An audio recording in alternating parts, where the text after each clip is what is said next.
কনকনে ঠান্ডায় পিঠে পুলিগুলি দরজায় কড়া নাড়ে, তাই পিঠে পুলি হয় বাংলার প্রতিটি ঘরে ঘরে।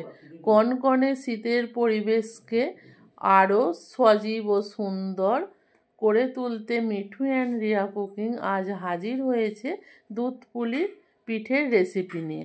তাহলে চলো বন্ধুরা, দেখে নেওয়া যাক এই দুধ পুলি পিঠেটা আমরা কিভাবে বানাই। তার জন্য এখানে চালের গুঁড়ো নিয়ে নিয়েছি। চালের গুঁড়োর মধ্যে পরিমাণ মতো লবণ দিয়ে দিলাম, দিয়ে ভালোভাবে এটাকে মিক্স করে নেব। আর এখানে অল্প অল্প করে জল দিয়ে এই চালের গুঁড়োটাকে ভালো করে মেখে নেব।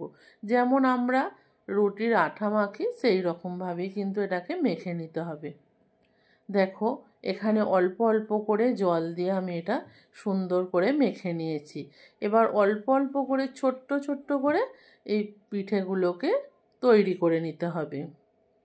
দুধ পুলি পিঠে যতটা সুন্দরভাবে ছোট ছোট করে সলা যাবে ততটাই কিন্তু এই পিঠেটা দেখতেও সুন্দর লাগে আর খেতেও সুন্দর লাগে। দেখো একটা বাটির মতন শেপ দিয়ে নিয়েছি, আর বাটির মধ্যে এবার সন্দেশটাকে দিয়ে দিলাম, দিয়ে ভালোভাবে মুখটাকে সিল করে দিতে হবে।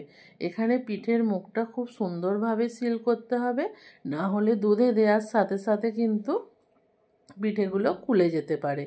দেখো এই রকমভাবে দুপাশ থেকে এগুলোকে আরেকটু সুন্দর করে দিলাম। এই রকমভাবেই পিঠেগুলো কিন্তু সলে নিতে হবে। দেখো কতটা ছোট্ট ছোট্ট করে আমরা এই পিঠেগুলোকে সলেছি। আরও একটা তোমাদেরকে দেখিয়ে দিচ্ছি। দেখো একই রকমভাবে এই রকমভাবেই বাটিটাকে আমি তৈরি করে নিচ্ছি। এখানে আমি সন্দেশ দিয়ে করছি, এখানে অনেকে নারকেলের পুর করেও সেইটা দিয়েও করলে খুব সুন্দর হয়। যার যেমন ইচ্ছা সেই রকমই করতে পারো পুরটা।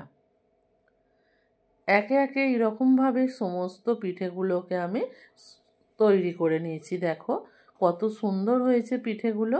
এবার এই পিঠেগুলো সরিয়ে রাখবো। পিঠেগুলো সরিয়ে রেখে দুধটাকে ভালোভাবে ফোটাতে দেব।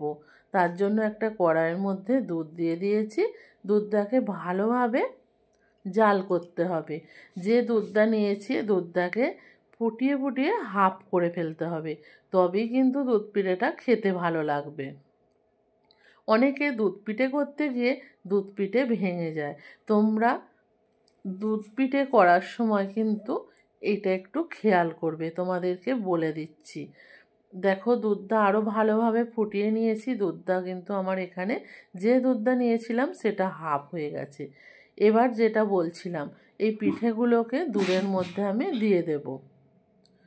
দুধের মধ্যে দেওয়ার সাথে সাথে কিন্তু পিঠেগুলোকে একদমই নাড়া যাবে না।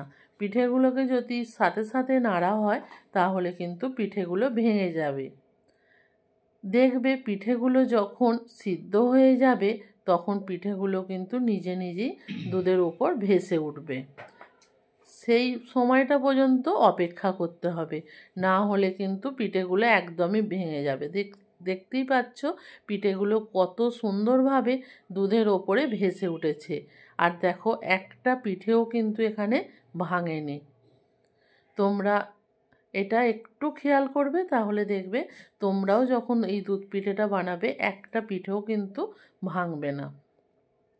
আর এই দুধটা যতটা পারবে ফুটিয়ে ফুটিয়ে গাঢ় করে নিতে হবে, তাহলে দুধ পিঠেটা কিন্তু খেতে আরও সুন্দর লাগবে। ভালোভাবে দেখো এই পিঠেগুলোও কিন্তু আমার সিদ্ধ হয়ে গেছে। আর এখানে পিঠেগুলো সিদ্ধ হয়ে যাওয়ার পরই কিন্তু মিষ্টিটা দিতে হবে। এখানে আমি চিনি দিয়ে দিলাম। আর যেহেতু এখন শীতের সময় খেজুর গুড়ের সময়, আমি এখানে খেজুর গুড়ের পাটালিটা দেব, তার জন্য চিনির পরিমাণটা একটু কম দিলাম।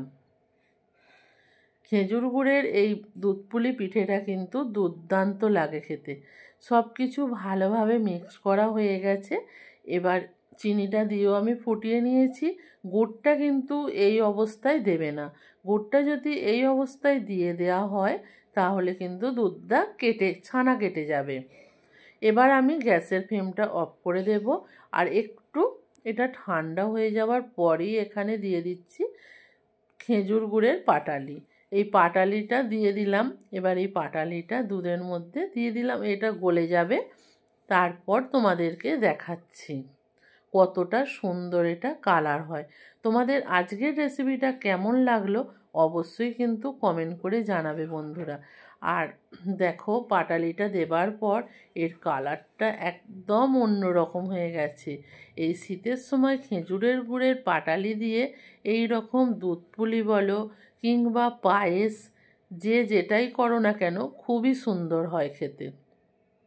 চলো এবার সার্ভ করে নিই। দেখো তোমাদেরকে এখনও দেখাচ্ছি একটা পিঠেও কিন্তু ভাঙেনি।